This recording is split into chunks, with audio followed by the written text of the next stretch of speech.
ናና ንገራት ዛሬ ነው የመጨረሻ ቀን። ኬት መጣ ደግሞ 2 ዓመት ሙሉ እሷን አፍቅረ እሷ ግን በሰው ፊት አቅልላ አለች። ከዚህ በኋላ አንተም እንደማትፈልጋት ንገራት። ወንድነትህን አሳያት። እውነትህን ነው። ለብዙ ጊዜ ታግሻታለሁ። መጣው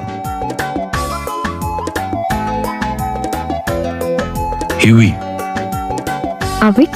ስላፈቀርኩሽ ለብዙ ጊዜ ጠብቄሻለሁም ታግሼሻለሁም። ከዚህ በኋላ ግን እኔም በቅቶኛል። ያፈቅረኛል እንደ ድሮ በየቦታው እየመጣ ያስቸግረኛል ብለሽ እንዳታስቢ። በሞላ ሴት እስካሁንም አንቺ ማለት ይቆጨኛል። በጣም አሪፍ መሄድ ትችላለህ። ኤው እንኳን በሌላ ስልክ ጀነጀንኳትን ለአንተ ምንም አይነት ስሜት የላትም። ሂድና ለክልኳ ንገራት።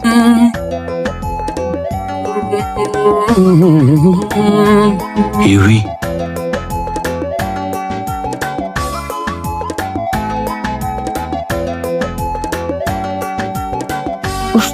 ኬት መጣ ደግሞ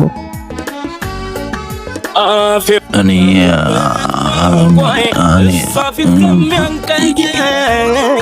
በጣም ይቅርታ። ነገ ሰፈር መጥቻ ይሻለሁ። እሺ ቻው። ጀግንነት መች ይሰራል ልብ ላይ ከተያዙ